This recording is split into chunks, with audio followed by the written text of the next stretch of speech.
Kalau kita mau jujur, hidup di zaman sekarang ini rasanya berat sekali cari ekonomi ya. Nah, di sini daripada saya membahas sesuatu yang tidak perlu, lebih baik saya ingin mengulas sebuah tutorial bagaimana caranya teknik berkebun. Nah, seperti yang teman-teman lihat, di sini saya menanam tanaman singkong, ada rimpang-rimpangan seperti jahe, kunyit, lengkoas, dan saya menanam buah juga, ini pepaya, ini saya tanam California, dan ada juga ubi jalar. Nah, teman-teman, sebetulnya berkebun ini fondasi untuk mencapai supaya memiliki hasil itu adalah tekun. Jadi kita harus cermat di dalam pengolahannya. Terutama yang paling utama adalah bagaimana cara mengelola lahan media tanam.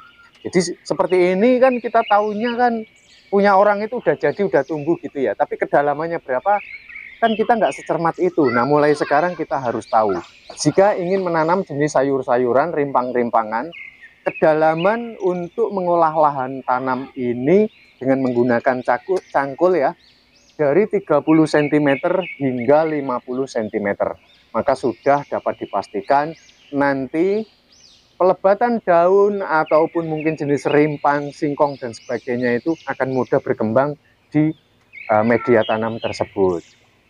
Dan teman-teman bisa lihat sebetulnya kalau ada pertanyaan ya, di antara tanaman rimpang, nah Bang, mana yang lebih mudah antara jahe, kunyit, lengkoas, temulawak? Jawabnya yang paling mudah adalah kunyit dan temulawak. Apakah jahe sulit Bang? Nanamnya mudah, tapi belum tentu ini ada rimpangnya. Nah, kenapa bisa begitu Bang? Karena tanaman jahe ini dia akan bisa tumbuh secara maksimal di cuaca yang tidak terlalu panas. Jadi di suhu udara yang tidak terlalu panas. Nah, yang cocok di wilayah-wilayah kaki gunung atau seperti pegunungan. Tapi kalau di dataran rendah, apalagi yang ekstrim panasnya, saya rasa jahe ini tidak begitu cocok. Dan ini jenis tanaman jahe yang aku punya. Lihat ya, dari tingkat kesuburannya, saya akan bongkar sedikit ya. Bagaimana caranya ini supaya jahe kita ini memiliki rimpang yang bagus. Pondasinya adalah cuma dua. Yang pertama adalah tingkat dari kelembapan tanah. Makanya ini sengaja tuh aku tanam dekat peralon ya, di kamar mandi. Karena dia ini sudah tidak akan lagi mengalami dehidrasi. Karena tanaman jenis jahe ini dia suka dengan tekstur tanah yang lembab. Dan yang kedua adalah tanahnya ini usahakan harus tetap selalu gembur supaya nanti rimpangnya ini mudah sekali untuk berkembang. Lihat ini udah sampai belakang-belakang sini, lihat ya. Rumpun, wah, rumpun jahe ini benar-benar. Nah, di sini saya ingin mengulas yang berikutnya adalah teknik bagaimana cara kita berbudidaya tanaman singkong. Untuk yang diawali dari yang sederhana saja ya. Teknik menanam singkong supaya dapat menghasilkan umbi yang jauh lebih lebat, juga umbinya ini besar-besar. Nah, perhatikan ya, ini bahkan akar-akarnya ini tampak dari permukaan. Nah, saya akan membongkar dulu semuanya. Nah, mula-mula kita harus mempersiapkan bibitnya terlebih dahulu. Jadi untuk menanam singkong ini supaya umbinya lebat, daunnya lebat, maka kita harus memilih bibit yang sudah berukuran besar. Alasannya kenapa? Karena kalau dia masih berukuran kecil seperti ini, dia akan berfokus terhadap pembesaran batang bawah. Nah, sangat memungkinkan panennya pun akan lama, umbinya pun akan jauh lebih sedikit. Nah, ini sebagai contoh saja ya, saya pergunakan batang yang kecil karena ini masih belum pengen saya panen ya. Jadi saya untuk sampelnya tidak menggunakan media bibit singkongnya yang besar. Nah, ini anggap saja sudah ukurannya besar.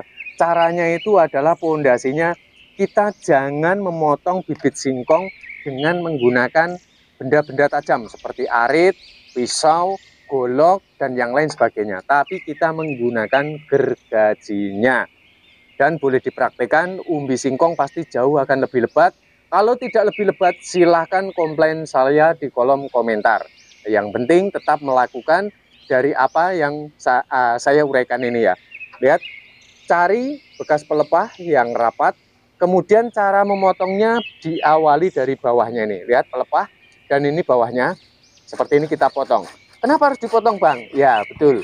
Karena sehabis pasca panen, bibit singkong ini mengalami penurunan dari kadar air. Jadi untuk bagian bawah seperti ini rata-rata sudah tidak lagi bagus. Jadi sudah mengering seperti ini, maka kita harus mencari potongan yang baru.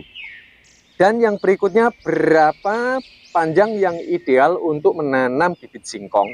Jadi kita tidak menggunakan media sentimeter sebagai ukurannya, tapi kita lebih dengan memperhatikan bekas pelepah ini. 1, 2, 3, 4 yang kita pendam, 1, 2, 3, 4 yang kita munculkan di permukaan tanah. Seperti ini ya. Dan harus tahu mana bagian bawah dan mana di bagian atas. Untuk di bagian bawah kita untuk pemula ya. Jadi kalau masih belum tahu mana bagian bawah, bisa kita tandai seperti ini. Lihat. Nah, seperti ini. Nah, kalau untuk yang sudah tahu, jadi perlu difahami, bibit singkong itu kalau di bagian bawah, dia maka akan tumbuh akarnya di bawah pelepah ini. Kalau dia muncul tunas di bagian atasnya, maka itulah bagian atas. Jadi membedakan bibit singkong itu begitu. Dan rahasia supaya singkong ini dapat memiliki umbi yang lebat, juga super jumbo, maka menanamnya ini jangan terlalu dalam. Dari 3, 4 hingga 5 saja yang kita timbun di dalam tanah itu sudah cukup. Karena kalau terlalu dalam, tanah ini teksturnya semakin ke dalam dia akan semakin memadat. Jadi nanti sangat memungkinkan umbi singkong ini jauh lebih sedikit dan akan kerdil. Berikutnya adalah pengolahan lahan media tanam. Berapa kedalaman yang ideal kita mengolah tanah untuk media tanam singkong? Yang ideal adalah dari 30 hingga 50 cm. Sehingga nanti singkong yang akan muncul di dalam tanah tidak akan mengalami kesulitan. Nah, jadi begini cara menancapkan singkong ini, jangan langsung ditusuk karena nanti perlu dipahami tumbuhnya akar singkong itu diawali dari sudut-sudut inilah. Ini inti daripada menanam singkong. Harus tahu mulai dari sekarang ya. Maka dari itu saya bilang carilah bibit yang sudah berukuran besar karena nanti munculnya akar itu dari tepi sudut ini. Nah, setelah nanti ini sudah penuh, maka dia akan muncul di sekitar areal bekas pelepah ini.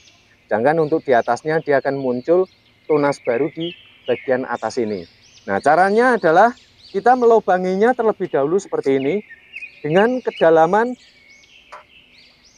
sesuai dengan yang mau kita pendam ini berkedalaman seberapa sentimeter. Nah, kita harus tahu 1, 2, 3, 4. Nah, jikalau dirasa kurang dalam, kita dapat melakukan lubangan kembali dari tanah yang kita olah. Seperti ini ya. Kita masukkan, baru kita lakukan sebuah penimbunan. Rumusannya 50 cm, 50% kita pendam dan 50% kita munculkan di permukaan tanah. Kenapa? Yaitu alasannya supaya seimbang antara batang bawah dan batang atas, sehingga terjadi keseimbangan antara pelebatan di bagian atas dan pelebatan umbi singkong.